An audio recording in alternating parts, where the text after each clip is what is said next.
But it's been awesome. It's been a phenomenal transition. Really, I think because of the people that are here. I always tell people all the time, it's not just the place and it's not just the people. It's the combination of the two, and that's what makes this so special right now. It's what's made it so easy for me to transition into this. It's because there's genuinely good people here, and I couldn't have picked a better place. So it's been awesome. This week's been fun because it's the first time we've actually got to do football. It's been all recruiting, and obviously that's paid off with the class that we brought in, and we're excited about the kids that are coming here. But for me as a ball coach, it's been fun this week to sit down, get on the film, get on the whiteboard, and start talking scheme and start getting our guys together. Had my first tight end position meeting on Tuesday with the guys, and got to sit down and talk philosophy, and that's got me excited this week. Has there been any surprises for you? I mean, I'm sure it's a whole different world. It's still coaching football, but a lot more kids. I mean, a lot more things to deal with. Yeah, no, I mean, ball is ball.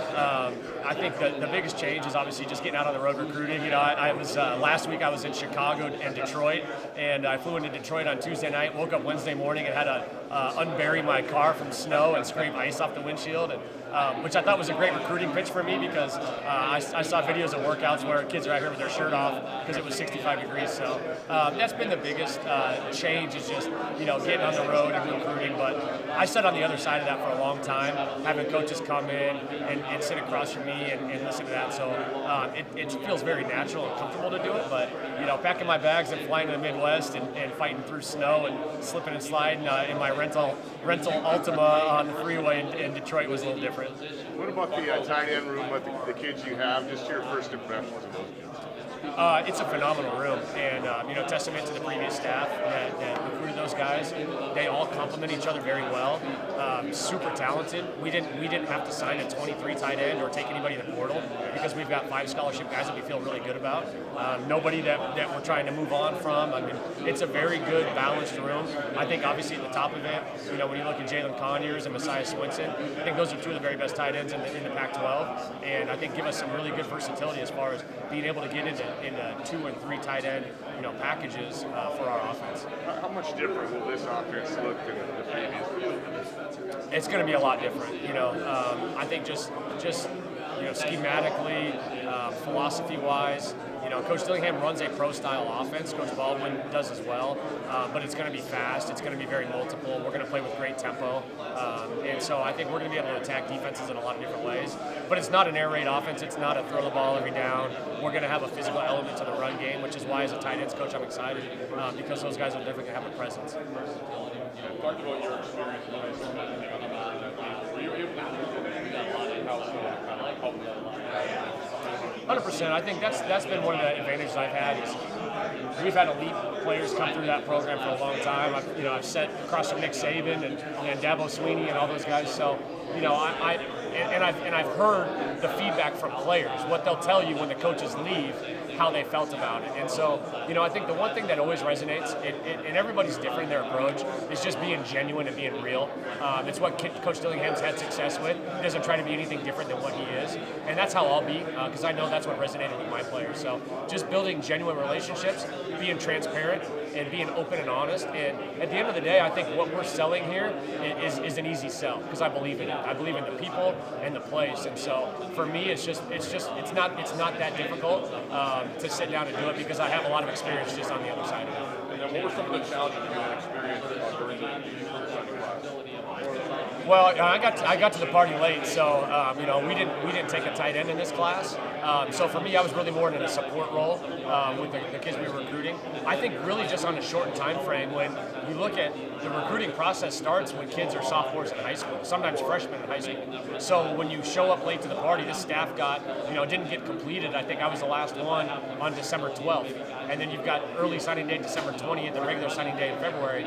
We didn't have a lot of time to build those genuine, authentic relationships and get kids and families to really see the big picture and buy into what we're doing, which is why I think what we were able to do in such a short period of time was so impressive, because we did get people on campus. We were able to show them the vision for what we're going to do and build some of those relationships in a very short period of time, and got quite a few of them to buy into it, believe in, and sign off on it. So we're excited now that we have a full cycle going into the 2024 class and beyond to the 2025s, where we can really start getting kids on campus and talking to parents and getting them to really see what it is we're trying to do here. But we're doing it with some good early momentum.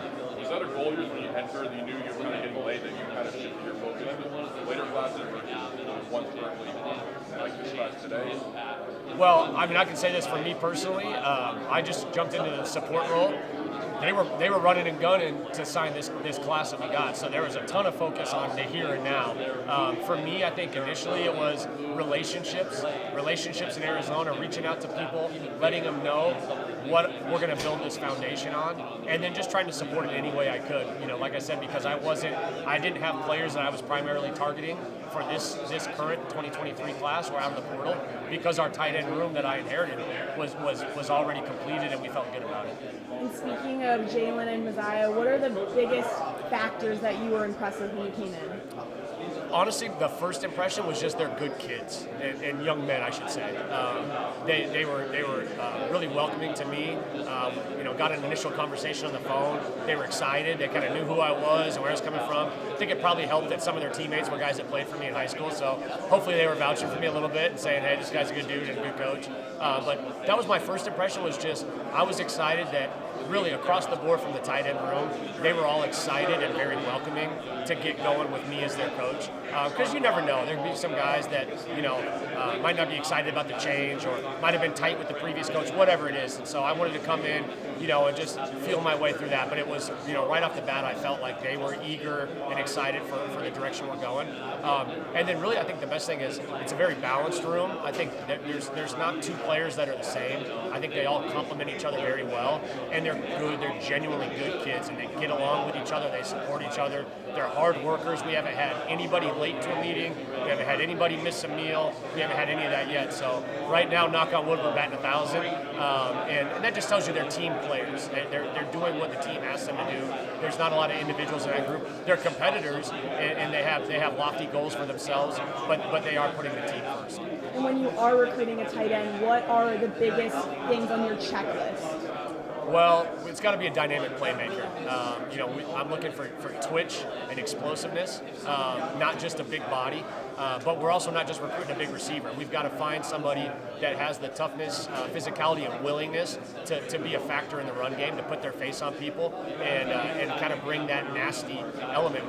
We want to physically kind of break down our opponents, and so that's what we talked about in our meeting the other day, which is if we wanted a big receiver, we would just go recruit one, right? The tight end position is different because you've got to bring a different element to the run game, to the pass protection game, and the way you finish there has to be some nastiness to it.